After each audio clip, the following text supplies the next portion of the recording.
प्रथम तहलका न्यूज। और चंडीगढ़ से इस वक्त की बड़ी खबर हम आपको बता दें। जी हां, चंडीगढ़ से इस वक्त की बड़ी खबर आ रही है। आपको बता दें कि विधानसभा सत्र को लेकर शिक्षा मंत्री कंवरपाल गुर्जर ने जानकारी देते हुए कहा कि हर बार की तरह इस बार भी तैयारियां चल रही है और विपक्ष और सत्ता पक्ष के विधायकों की तरफ से जो भी सवाल पूछे जाएंगे विधानसभा अध्यक्ष के माध्यम से उन्हें विभाग तक पहुंचाया जाता है और मंत्री इसका जवाब देते हैं। आपको बता दें कि पिछले सत्र के दौरान अकाली नेताओं द्वारा किए गए विरोध को लेकर भी शिक्षा मंत्री ने प्रतिक्रिया दी है और कहा है कि इस तरह से व्यवहार करना हल्की राजनीति है। अकाली नेताओं ने जो किया वो काफी गैर जिम्मेदाराना व्यवहार था। इस वक्त की बड़ी खबर हम आपको बता दें जो चंडीगढ़ से आ रही है। चलिए आपको सुनाते हैं कि शिक्षा मंत्री कंवरपाल गुर्जर का क्या कुछ कहना है।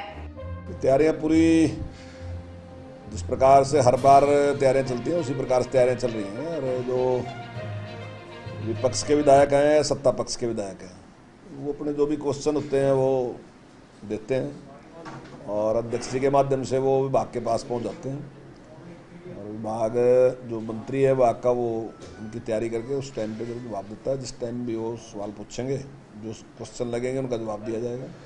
मुख्य रूप से तो यही तैयारी होती है। बाकी विधानसभा की जो भी और तैयारियां होती हैं तो माननीय अध्यक्ष अपने देखिए वो बिल्कुल गैर जिम्मेदाराना व्यवहार था। हमारा दोनों विधानसभाएं इकट्ठी हैं और ऐसे में कोई भी विधायक इधर से उधर जा सकता है, कोई इस प्रकार का है नहीं। पर ऐसे में इस प्रकार का व्यवहार करना ये मैं समझता हूँ बहुत ही हल्की राजनीति है। इस प्रकार का व्यवहार कोई करना था, जिस प्रकार का उन्होंने किया बिल्कुल गैर जिम्मेदाराना व्यवहार था। लेकिन उस सारे को देखते माननीय अध्यक्ष जी ने उस पर जो निर्णय लिए निश्चित तौर से वो उन्होंने सख्त निर्णय लिए और अब की बार मैं समझता हूँ कि इस प्रकार का कोई व्यवहार करने की हिम्मत नहीं करेगा, कोई इस प्रकार की स्थिति नहीं होगी। लोकसभा की बात की तो लोकसभा में आपने देखा कि कांग्रेस ने पूरे सदन को इसलिए तरीके चलने नहीं दिया और यहाँ भी कांग्रेस आज विपक्षी दल में है। तो आपको लगता है कि संसदीय जो आपकी कार्रवाई चलेगी, जो विधानसभा कार्रवाई चलेगी, वो सही चलने देंगे? देखिए जो केंद्र में जो रवैया है विपक्ष का वो गैर जिम्मेदाराना है।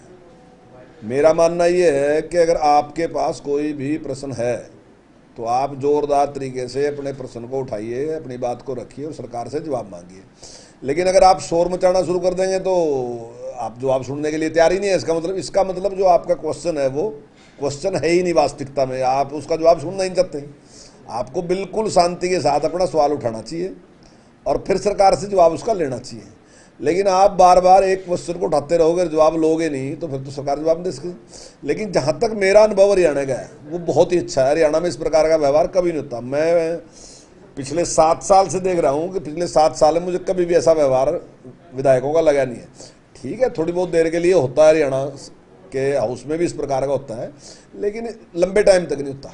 और मैं समझता हूँ कि बहुत ही जिम्मेदारी के साथ अब तक का जो हाउस चला वो बहुत ही जिम्मेदारी के साथ चला और विपक्ष ने कभी इस प्रकार की परिस्थितियाँ पैदा नहीं की हैं कि वो जवाब ना लें। हाँ ठीक है, थोड़ी देर के लिए होती भी है या एक दिन के लिए होता है, लेकिन ज़्यादा नहीं। तो मैं समझता हूँ कि आपसी सहमति से सारा कुछ ठीक होता है और जो भी विपक्ष सवाल पूछता है उसका जवाब सरकार ठीक तरीके से देती है और मैं पूरी तरीके से सेटिस्फाई हूँ कि हमारा हाउस बहुत अच्छे से चलता है। देखिए सर, किसानों का मुद्दा ये कि विपक्ष के पास वो कहते हैं कि सरकार किसानों के मुद्दे पे बात नहीं करना चाहती और स्थिति जो है सरकार की विपरीत है। आपको लगता है कि इन मुद्दों पे आगे भी कार्य? देखिए जवाब तो सरकार जब देगी ना, आप सवाल पूछ के अपनी बात बंद करोगे। अगर आप सवाल के ऊपर सवाल, सवाल के ऊपर सवाल या शोर मचाते रहोगे या उसको चलने नहीं दोगे, जवाब कैसे देंगे? जवाब दिया ही नहीं जा सकता। इसका मतलब आपके पास सवाल है ही नहीं। अगर आप शोर मचा रहे तो आपके पास सवाल है नहीं। अगर आपके पास सवाल है तो आप सवाल उठाएगा उसका जवाब लो तो निश्चित तौर से जवाब देगी और ऐसे ही यहाँ भी है। लेकिन यहाँ इस प्रकार का कोई व्यवहार नहीं हुआ। ठीक है, सवाल उन्होंने उठाया, सरकार ने उसका जवाब दिया और आगे भी अगर उठाएंगे तो निश्चित तौर से उसका जवाब देंगे। और जनता जो है वो सारी की सारी देखती है। आजकल तो सीधी कार्रवाई दिखाई जाती है टीवी पे, सब जनता को पता होता है इस बात का। बार बार विपक्ष यही कहता है कि सरकार का विश्वास खत्म हो चुका है, जनता के बीच नहीं है। और पिछली बार भी सत्र में कितना बड़ा हंगामा किया, उन्होंने कहा कि अविश्वास प्रस्ताव लाना चाहिए और वो उन्हें मुगिर पड़ा, उसमें सफल नहीं हो पाए। लेकिन फिर इस बार भी वही अविश्वास की बात कर रहे हैं, क्या जवाब देंगे? देखिए और कुछ करने के लिए है ही नहीं। अब पिछली सरकारें होती थी तो भ्रष्टाचार के आरोप लगते थे, CLU के आरोप लगते थे और दूसरी चीज़ों के आरोप लगते थे, भाई भतीजावाद के आरोप लगते थे, विकास के मामले में आरोप लगते थे कि पक्षपात हुआ है। तो वो सारी चीज़ें हैं ही नहीं आजकल।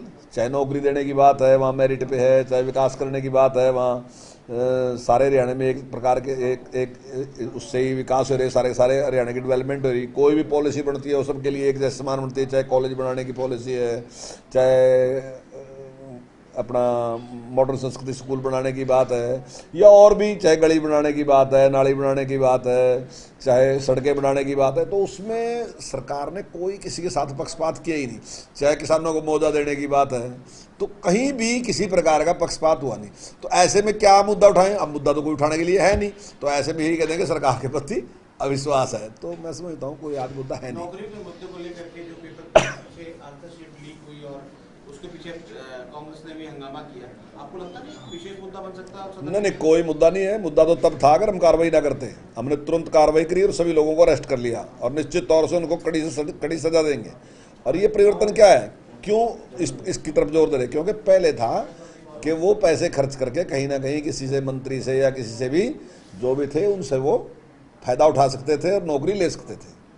जो बात माननीय मुख्यमंत्री जी ने कही कि हमारी सरकार आने के बाद खर्ची और पर्ची बंद होगी, आज एक पैसे का नहीं, इसलिए उस व्यक्ति को भी पता है कि सिफारिश से कोई नौकरी मिलने वाली नहीं है, तो अब तो कहीं ना कहीं इस प्रकार से घुसना पड़ेगा। और इसलिए उसने सारी ताकत क्या लगाई कि किसी तरीके से पेपर का ही पता कर लो कैसे है। उसने पता कर लिया, उसने पैसे खर्च करे और पैसा खर्च करके पता कर लिया। लेकिन हम भी उस पर पूरे लगे हुए हैं, उनके खिलाफ तो कार्रवाई करेंगे। लेकिन आज ऐसे सिस्टम है, हम उस सिस्टम पर हमने अपना कार्रवाई शुरू कर दी है कि एक ऐसा फुल प्रूफ सिस्टम बनाए जिसमें पेपर आउट होने के चांस ही पूरी तरीके से समाप्त हो जाएं। अभी माननीय मुख्यमंत्री जी ने जो यूनिवर्सिटी के वाइस चांसलर थे उनके साथ में बैठक हुई, हमारी गवर्नर साहब ने बैठक ली थी। वहाँ मुख्यमंत्री ने विशेष तौर से VCO से भी इस प्रकार की अपील की है कि भाई वो इस पर विचार करें। ऐसा फुल प्रूफ सिस्टम होना चाहिए कि जहाँ किसी प्रकार के चांस नहीं रहेंगे कि पेपर आउट होगा।